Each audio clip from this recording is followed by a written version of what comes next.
बिस्मिल्लाहिर्रहमानिर्रहीम। अस्सलाम वालेकुम नादरीन, आप यूट्यूब चैनल देख रहे हैं। मैं इमरान खान हूँ। नादरीन, कोई ना कोई खिचड़ी तो पक रही है और इस्लामाबाद से ऐसी खबरें आ रही हैं कि एस्टेब्लिशमेंट और मौजूदा हुकूमत के बीच में पसे पर्दा कुछ ऐसे मामला चल रहे हैं जो दोनों के लिए थोड़ी मुश्किलात पैदा कर रहे हैं। इसकी वजह क्या हो सकती है, अभी हम स्पेकुलेशंस कर सकते हैं या अंदाज़े लगा सकते हैं, लेकिन कुछ ना कुछ हो रहा है। आमिर मतीन साहब ने ऐसी बात की है, ख्वाजा आसिफ साहब के इस्तीफ़े के हवाले से ख़बर मार्केट के अंदर आई। गो के ख्वाजा साहब ने उसकी तरदीद की, उसके एक हिस्से की तरदीद की। पूरी खबर के बारे में ख्वाजा साहब ने कोई ख़ास बात की नहीं, लेकिन वहाँ एक ADCR गिरफ़्तार हुआ है जो RO था, यानी जिसने इलेक्शन करवाया था सियालकोट में, और उसकी गिरफ़्तारी के बाद बड़ी परेशानी है दो वज़रा को ख़ास तौर पे जिनका ताल्लुक़ सियालकोट से है। तो मुश्किलात तो उनके लिए बड़ी हैं। दूसरी जानिब एस्टेब्लिशमेंट ये शो करना चाहती है या ऐसा कुछ ज़ाहिर कर रही है जैसे उन्हें करप्शन पे बड़ी तशवीश है और वो करप्शन को रोकना चाहते हैं, और इसी तरह कुछ लोगों को स्क्रू किया जा रहा है, टाइट किया जा रहा है। जिन लोगों को टाइट किया जा रहा है उनमें कुछ का ताल्लुक़ हुकूमती जमातों से या हुकूमत के साथ उनके ताल्लुकात हैं। दूसरी जानिब जो हुकूमत के लोग हैं वो कुछ ऐसे जुमले और बातें कर रहे हैं जिससे एस्टेब्लिशमेंट टारगेट हो रही है। मिसाल के तौर पे थोड़े दिन पहले तक हमारे कुछ वफाकी वज़रा हैं, वो अब्राहम अकॉर्ड की बात करते थे और बार बार इसकी बात करते थे। अब्राहम अकॉर्ड का मतलब ये है कि इसराइल को तस्लीम करने का मामला। तो वो ये कहते थे इसके ऊपर में गौर करना चाहिए, इस बारे में बात करनी चाहिए। ख्वाजा आसिफ, राना सनाउल्लाह, ये लोग कहते थे। लेकिन अब बड़ा कैटेगोरिकल स्टेटमेंट आ रहा है जिसमें एक ख़ास तौर पर स्टेटमेंट राना सनाउल्लाह साहब का है कि ये सोचा भी नहीं जा सकता कि इसराइल को तस्लीम किया जाए। यानी राना सनाउल्लाह ने कहा कि इसराइल को तस्लीम करने का सवाल ही पैदा नहीं होता। थोड़े दिन पहले ये अब्राहम अकॉर्ड की बात कर रहे थे, तो वो बातें तो एस्टेब्लिशमेंट को बहुत पसंद आ रही होगी, क्योंकि बाजवा साहब के दौर से एस्टेब्लिशमेंट की टॉप लीडरशिप ये फैसला कर रही थी कि इसराइल के बारे में पाकिस्तान में डिस्कशन की जाए और कोई रास्ता निकाला जाए कि चीज़ें डिफरेंट तरीके से हो जाए। और वो ये कहते थे मीडिया वालों को, जाएँ जाके आप इसको मीडिया में डिस्कस करें। लेकिन मीडिया ने कोई इसको ख़ास घास डाली नहीं, अपने तौर पे उन्होंने कुछ लोगों को ये कहा था।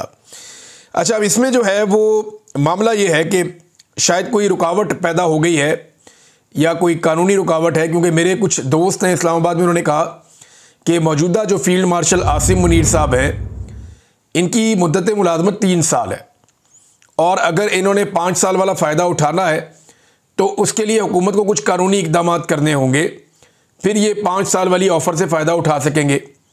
अब हुकूमत वो इक़दाम करती है या नहीं करती, शायद वहाँ पे जाके मामला अड़ गया है। नॉर्मली एस्टेब्लिशमेंट की और हुकूमत की लड़ाई जो है वो आर्मी चीफ की एक्सटेंशन पे होती है।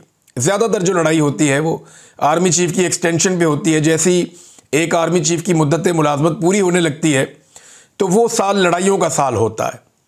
उस साल जो है वो कोशिश की जाती है कि हुकूमत को दबा लिया जाए, ब्लैकमेल किया जाए, ताकि हुकूमत से अपना काम करवाया जा सके। बाजवा साहब भी यही करते करते रुखसत हो गए। एक दफ़ा तो कामयाब हो गए, दूसरी मरतबा वो रुखसत हो गए और आसिम मुनीर साहब आ गए। अब आसिम मुनीर साहब के भी 3 साल मुकम्मल होने वाले हैं, तो क्या नवाज शरीफ, क्योंकि सवाल आता है नवाज शरीफ पे, क्या नवाज शरीफ ये चाहेंगे कि आसिम मुनीर साहब को एक मरतबा फिर आर्मी चीफ के लिए कंटिन्यू करवाया जाए? अब वजह यह है कि नवाज शरीफ साहब ये समझते हैं या उनके करीबी साथी ये समझते हैं कि मियाँ साहब के साथ ज़्यादती हुई है, और वो ये कहते हैं हमें तो बुलाया गया था कबूतर उड़ाने के लिए, फिर हमारे तोते उड़ा दिए गए। मियाँ साहब को तो बनना था वज़ीर आज़म, उन्होंने तो अखबारों में इश्तिहार छपवा दिए थे कि मैं वज़ीर आज़म हूँ पाकिस्तान का, लेकिन फिर उन्हें मिला क्या? भाई बन गया वज़ीर आज़म जो उनकी बात नहीं सुनता और मफामत पे चलता है। जबकि बेटी को बना दिया गया वज़ीर आला, जिसने मियाँ नवाज शरीफ साहब की सियासत को तबाह करके रख दिया। अब इस वक्त मियाँ साहब अवाम का सामना नहीं कर सकते। जिस आदमी का सारी ज़िंदगी तोती बोलता हो, यानी जिस आदमी की बड़ी ठीक ठाक शोहरत हो पाकिस्तान में और पाकिस्तान के बाहर, या मुझे ओवरसीज़ पाकिस्तानी मिलते हैं, वो कहते हैं जी हम नवाज शरीफ की एक झलक के लिए तरसा करते थे। एक दौर था, नवाज शरीफ ने एक दौर में जब कहा कर्ज उतारो मुल्क संवारो, तो हमने अपने पूरे महीने की तनख्वाहें दे दी थी और नवाज शरीफ को बहुत इस्तकबाल मिलता था बरतानिया में, यूरोप में। लेकिन अब ओवरसीज़ पाकिस्तानी मियाँ साहब को बिल्कुल पसंद नहीं करते, हत्ता कि मियाँ साहब उनका सामना भी नहीं कर पाते। तो उनकी सियासत हो गई बर्बाद, और उसके बदले में मिला क्या? बेटी को वज़ीर आला बना दिया और भाई को वज़ीर आज़म बना दिया, और दोनों ही बेइख्तियार हैं। एक SP का भी ट्रांसफ़र पोस्टिंग दोनों नहीं कर सकते, ये उनके हालात हैं।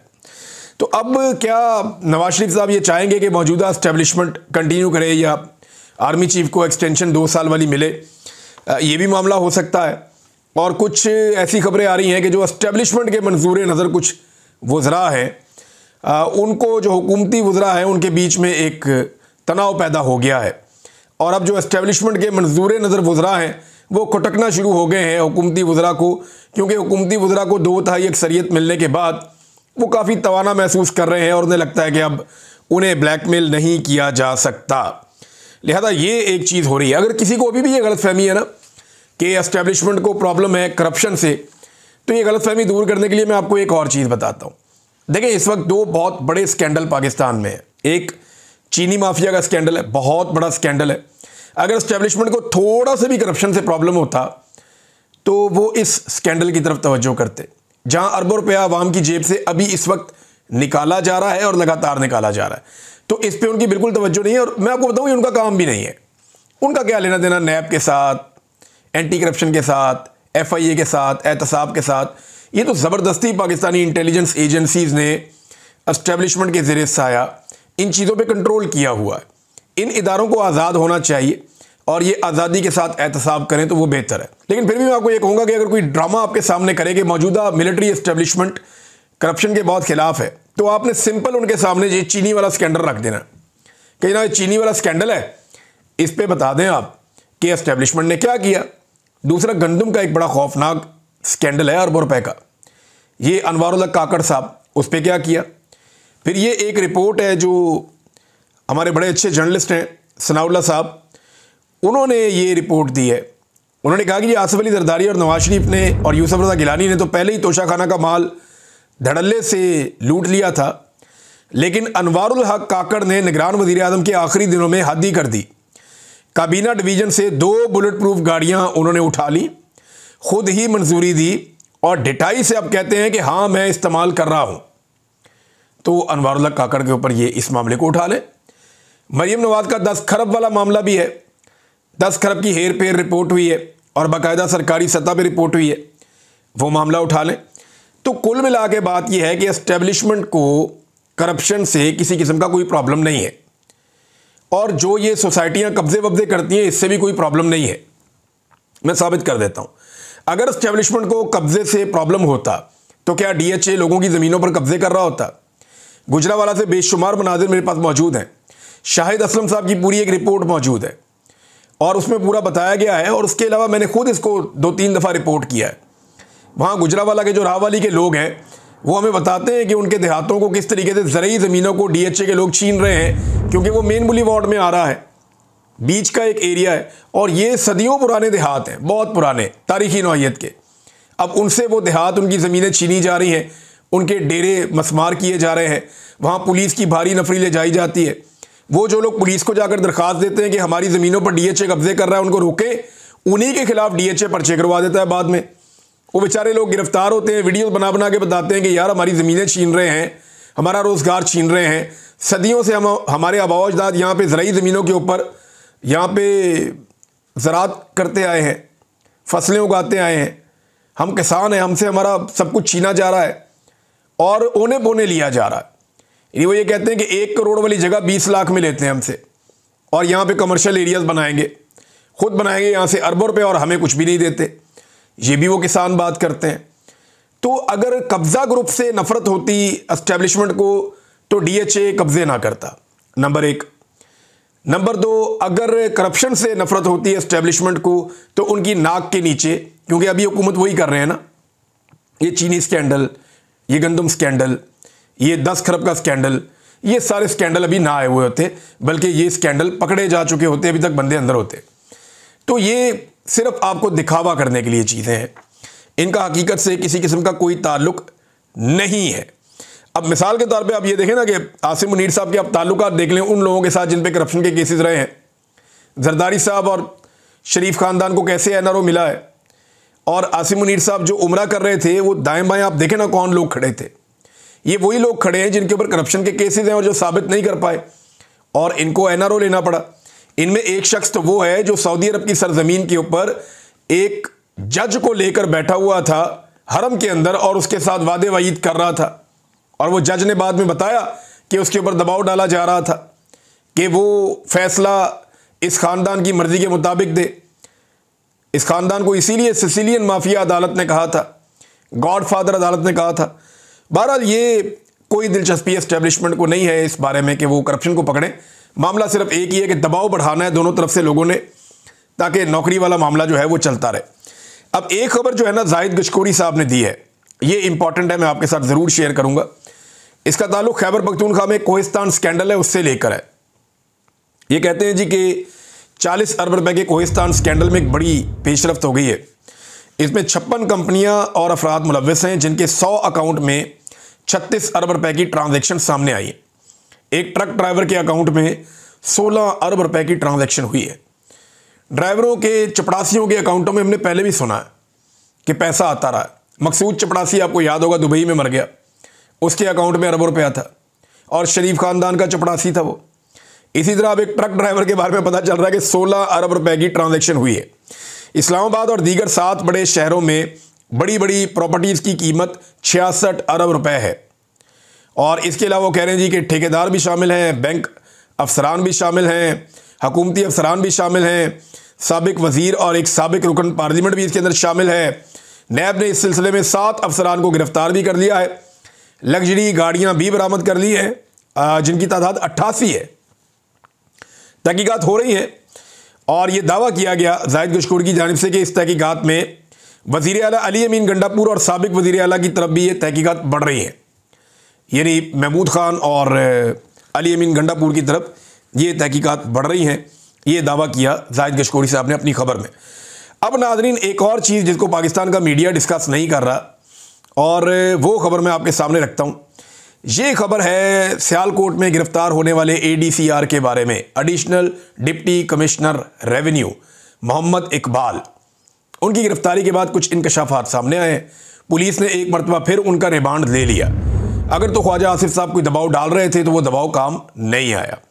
पुलिस तफ्तीश में कुछ इंकशाफात हुए हैं, उसमें डिप्टी कमिश्नर रेवेन्यू ने ये करोड़ों रुपए की जायदाद का एतराफ़ कर लिया। ये वो बंदा है जो RO था, यानी ये आदमी रिटर्निंग ऑफिसर था सियालकोट के इलेक्शन का।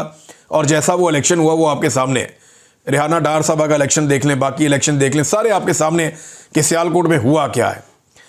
अब जनाब additional deputy commissioner revenue Sialkot का लैंड क्रूज़र समेत मुतअद्दिद प्लॉट्स होने का एतराफ़, के प्लाट भी है मेरे पास, लैंड क्रूज़र भी है मेरे पास, सरकारी मुलाजिम के पास कहाँ से आ गई। यानी मुझे हैरत होती है कि हमारे एक जिस आदमी की महीने की इनकम 1 करोड़ रुपया भी हो वो ऐसी ज़िंदगी नहीं गुजारता जैसी ज़िंदगी ये ब्यूरोक्रेट गुजारते हैं जिनकी चंद लाख रुपए तनख्वाह होती है, 2 लाख 1.5 लाख, मैक्सिमम 2.5 लाख हो जाएगी तनख्वाह, बहुत सारा कुछ मिला भी दें तो। लेकिन ये ऐसी ज़िंदगी गुजारते हैं, इतने पैसों में तो आप कभी लैंड क्रूज़र ख़रीद नहीं सकते, तो इतने सारे प्लॉट भी ले लेते हैं, लैंड क्रूज़र भी ले लेते हैं, प्रॉपर्टीज़ भी हो जाती हैं। इसके कमर्शियल प्लॉट भी निकल आए हैं, दो फाइलें इसकी निकल आई कमर्शियल प्लॉट की। और वो कह रहे हैं जी अभी इससे 4,91,50,000 रुपए की मज़ीद बरामदगी हमने करनी है, तो इसका रिमांड उन्होंने ले लिया मोहम्मद इकबाल का। इस आदमी को जोड़ा जाता है मुख्तलिफ़ खबरों के मुताबिक ख्वाजा आसिफ साहब के साथ कि ये वहाँ जाके मामला जुड़ता है और ख्वाजा आसिफ साहब को इस मामले पे बहुत तकलीफ़ है या उन्हें बुरा लगता है। अब नाज़रीन मैं DHA की बात कर रहा था, तो एक चीज़ मैं आपको और बताता हूँ कि मुल्तान में जब DHA की प्लॉटिंग हो रही थी तो बहुत सारे आमों के पेड़ या बागात काट दिए गए थे। ये बड़ा अफसोसनाक वाक़या था। जिन लोगों को ये ठेका मिला था जो काट रहे थे, उन्होंने मेरे साथ ये इन्फॉर्मेशन शेयर की थी और मुझे बड़ी तकलीफ़ हुई थी, क्योंकि मैं दरख्त लगाने का काम करता हूँ। मैं हर साल पंजाब में, खैबर पख्तूनख्वा में दोस्तों के साथ मिलकर हम बहुत सारे दरख्त लगाते हैं, डोनेट भी करते हैं। और मुझे इस बात का आइडिया है कि जितने पाकिस्तान में आप दरख्त लगाएंगे उतने कम है। आपको हर हाल में पाकिस्तान को हरा भरा करना है, वरना एक बहुत बड़ी मुसीबत आपके सर पे खड़ी है और आप तबाही के दहाने पे हैं, जो क्लाइमेट चेंज का मसला है। तो इसमें उसको रोकने का एक तरीका ये भी है कि आप मैक्सिमम प्लांटेशन करें, एक तरीका ये है। बाकी और भी बहुत सारे मल्टीपल रीज़न्स हैं जिन पे पाकिस्तान को काम करना होगा। लेकिन आप एक चीज़ पे गौर करें ना कि DHA को कभी किसी ने कोई एहतसाब किया नहीं। कराची से लेकर खैबर तक जितने भी DHA हैं ये इस्तिस्ना है, इनको कोई नहीं पूछता। बाकी सोसाइटीज़ को पूछते हैं। अभी कोई 100 के करीब सोसाइटीज़ की लिस्टें आ गई हैं कि ये काम ठीक से नहीं कर रहे या ये गैर कानूनी तौर पे सोसाइटीज़ बनी हुई हैं, लेकिन DHA इसको कोई नहीं पूछता, क्योंकि इनके ऊपर एस्टेब्लिशमेंट का हाथ होता है। नाज़रीन, chief election commissioner Sikandar Sultan Raja की अहलिया को चीफ कलेक्टर कस्टम्स बना दिया गया है। और इम्पॉर्टेंट खबर है और मज़ेदार खबर यह है कि इनको नवाजा जाता है, बार बार नवाजा जाता है। और नवाजे जाने की वजह हम सब समझते हैं कि चीफ इलेक्शन कमिश्नर ने काम ही बहुत किया है, मदद ही बहुत की है, और उनकी मदद के नतीजे में जो है वो उन्हें खुश भी रखा जाता है। और उनके हवाले से कुछ कंट्रोवर्सीज थी, लेकिन इसके बावजूद कभी भी कोई इंक्वायरी या कोई ऐसी चीज़ हमारे सामने नहीं आई और वो बड़ी मशहूर हुई कंट्रोवर्सी, लेकिन मौजें लगी हुई हैं क्योंकि इन्होंने बड़ी सहूलतकारी की है इलेक्शंस को लेकर, धांधली को लेकर, और जो इस्टेब्लिशमेंट ने चाहा इन्होंने ये कर दिया। राणा सनाउल्लाह साहब ने इमरान खान साहब को एक मशवरा दिया। इस मशवरे को भी आप इस्टेब्लिशमेंट और हुकूमत के दरमियान जो हल्की फुल्की इस वक्त चल रही है, नूरा कुश्ती, मैं नूरा कुश्ती इसलिए कह रहा हूँ, ये ख़त्म हो जाएगी थोड़े अरसे में। एक दूसरे को ये आंखें दिखा रहे हैं अपने अपने काम निकाल के, ये फिर शेर व शक्कर हो जाएंगे, आपस में गले मिल जाएंगे, इकट्ठे हो जाएंगे, क्योंकि इनके मफादात इकट्ठे हैं, मफादात इनको फिर इकट्ठा कर देंगे। और इनका सबसे बड़ा मफाद ये है कि इमरान खान से बचो, जैसे भी हो सकता है। तो राणा सनाउल्लाह साहब ने इसी ज़ुमरे में इमरान खान साहब को एक मशवरा दिया है। राणा सनाउल्लाह साहब का कहना है कि इमरान खान ने सियासी रास्ता निकालना है तो उन्हें सियासी जमातों से बात करना होगी, उन्हें हौसला करना होगा वो नवाज शरीफ के साथ बैठे, उन्हें हौसला करना होगा कि वो आसिफ अली जरदारी के साथ भी बैठे। इमरान खान को ये कहना चाहिए कि शहबाज शरीफ ने डायलॉग की ऑफ़र की, आप उनका शुक्रिया अदा करें, उनके साथ बैठें और उनसे जो बात होती है वो आकर मुझे बताएं। देखें, यही राणा सनाउल्लाह साहब और उनकी जमात ये कह चुकी है कि हमारे पास इख्तियार ही नहीं है। जब मुज़ाकरात हो रहे थे 26 नवंबर को पाकिस्तान तहरीक इंसाफ पे गोली चली, उनके लोग शहीद हो गए, उसके बावजूद तहरीक इंसाफ ने मुज़ाकरात किए, लेकिन इन्होंने कहा जी हमारे भी इख्तियार में ही कुछ नहीं है, हम तो इमरान खान से उनकी पार्टी के लोगों की मुलाकात भी नहीं करवा सकते। जब आप अडयाला जेल जो आपकी पंजाब हुकूमत के अंडर में आती है, जब वहाँ पे आप एक कैदी की उसकी पॉलिटिकल पार्टी से मुलाकात करवाने की सलाहियत नहीं रखते, तो आप फिर कैसे नवाज शरीफ से और जरदारी से बात कर सकते हैं? पहले तो नवाज शरीफ साहब खड़े होकर ये कहें, बरमला कहें कि इख्तियार मेरे पास है, वो ये कहें कि मेरे पास ये इख्तियार है, मैं जो बात करूँगा उसे पूरा करने की सलाहियत रखता हूँ। अब मियाँ साहब को लास्टिक की शलवार पहनाई हुई है बकौल मुतीउल्लाह जान के कि वो जब दिल करता है शलवार खींच सकते हैं। मियाँ साहब को इस बात का डर है कि उनका नंगापन सामने आ जाएगा सबके।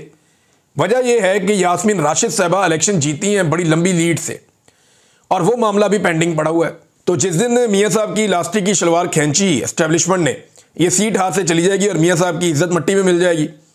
लिहाजा मियाँ साहब पहले ये बताएं कि उनके पास इख्तियार है, और उसके लिए सबसे आसान तरीका ये कि मियाँ साहब कौमी असम्बली की सीट छोड़ दें। वैसे भी वो असम्बली में जाते तो है नहीं, सारे सेशन ही उन्होंने मिस किए, तो मियाँ साहब असम्बली की नशिस्त को छोड़ दें, उससे जान छुड़ाएं और वो कहें कि मैं डायलॉग करना चाहता हूँ, आओ बैठो हम बात कर लेते हैं। तो फिर तो, और ये कहें कि जो मैं बात कहूँगा उसके ऊपर मैं पहरा दूंगा, जो मैं बात करूँगा उसके ऊपर पहरा दूंगा और उसको पूरा करवाऊंगा, तो फिर तो बातचीत हो सकती है। अदरवाइज फिर जिनके पास इख्तियारात हैं, इमरान खान साहब तो कहते हैं फिर मैं उन्हीं से बात करूँगा, इनसे मैं क्या बात करूँ। नाज़रीन, 3 दिन से कोयटा जैसे शहर के अंदर और पूरे बलूचिस्तान जो पाकिस्तान का सबसे बड़ा सूबा है, वहाँ पर इंटरनेट बंद है, यानी जितना मोबाइल इंटरनेट है वो सारा बंद किया हुआ है बलूचिस्तान में, और ये 3 दिन हो गए हैं BBC की खबर के मुताबिक। अब सरकार ये कहती है कि वहाँ पे सिक्योरिटी के मसाइल हैं। एक तरफ कहते हैं कि एक SHO की मार है दहशतगर्द, दूसरी तरफ पाकिस्तान के सबसे बड़े सूबे में बुनियादी सहूलत है। आजकल के दौर में हम किस जदीद दौर में जी रहे हैं जहाँ आप ये तसव्वुर भी नहीं कर सकते कि कोई इंटरनेट बंद करेगा। तो मोबाइल इंटरनेट मुकम्मल तौर पे बंद कर दिया गया है गुज़िश्ता 3 दिन से। ये जनाब सहूलत दी जा रही है शहरियों को, और फिर ये दावे करते हैं कि हम तरक्की लेकर आ रहे हैं, हम खुशहाली लेकर आ रहे हैं। तो इससे खाक तरक्की होगी और खुशहाली होगी। आप लोगों को सिक्योरिटी फराहम नहीं कर पा रहे, और एक बुनियादी सी चीज़ है, लोग पैसा देते हैं लेकिन इसके बावजूद मोबाइल इंटरनेट उनका बंद कर दिया गया है। देखिए, नौजवानों की आवाज़ बंद करने से आपको कुछ हासिल नहीं होगा। मैं एस्टेब्लिशमेंट को साफ साफ कह रहा हूँ, आपको नौजवानों के साथ बैठना पड़ेगा, उनकी आवाज़ कुचलने की बजाय उनकी बात आपको सुननी पड़ेगी। और अगर आप नहीं सुनेंगे तो आप जितने मर्जी वादे कर लें, दावे कर लें, ये वादे और दावे ही रह जाएंगे। इन पे ना कोई भरोसा करेगा और ना इनसे कोई फ़र्क पड़ेगा। नादरीन, जो मार्च अरबाइन का जाना था ईरान में, और ये MWM ने इसका ऐलान कर रखा था, वो अभी हुकूमत के साथ उनकी बातचीत हुई है और ये 7 नकाती उनका एक मुआहदा हो गया है जिसमें तय पाया कि अभी फ़िलहाल ये मार्च नहीं होगा। ये मार्च होता तो हुकूमत के लिए बड़े सिक्योरिटी के इश्यूज़ हो जाते, क्योंकि दहशतगर्दी के मामलात भी हैं और ये एक लंबा मार्च करना चाह रहे थे, लेकिन कुछ चीज़ें तय पा गई हैं। मैं उम्मीद करता हूँ कि हुकूमत होश के नाखून लेगी और जो वादे उन्होंने किए हैं MWM से, वो वादे पूरे करेगी ताकि मार्च तक नौबत ना जाए और खुश असलूबी से ये मसला हल हो जाए। और दहशतगर्दी जितनी जल्दी होता है उसको कंट्रोल करें, और कंट्रोल करने का रास्ता फिर वही है, अवाम के साथ बैठें, अवामी हमायत हासिल करें, जबरी तौर पे इंसानों को गुमशुदा करना बंद करें, कानून और इंसाफ के मुताबिक चलें और जिसका जो मैंडेट है वो उसको दिया जाए। ये मुल्क आगे बढ़ जाएगा। अगर कब्ज़ागिरी की और रस्सागिरी की पॉलिसी से मुल्क चलाना है तो इस तरह तो एक दुकान नहीं चलती, तो मुल्क क्या चलेगा। अब तक के लिए इतना ही। अपना ख्याल रखिएगा, अपने इस चैनल का भी। अल्लाह हाफ़िज़।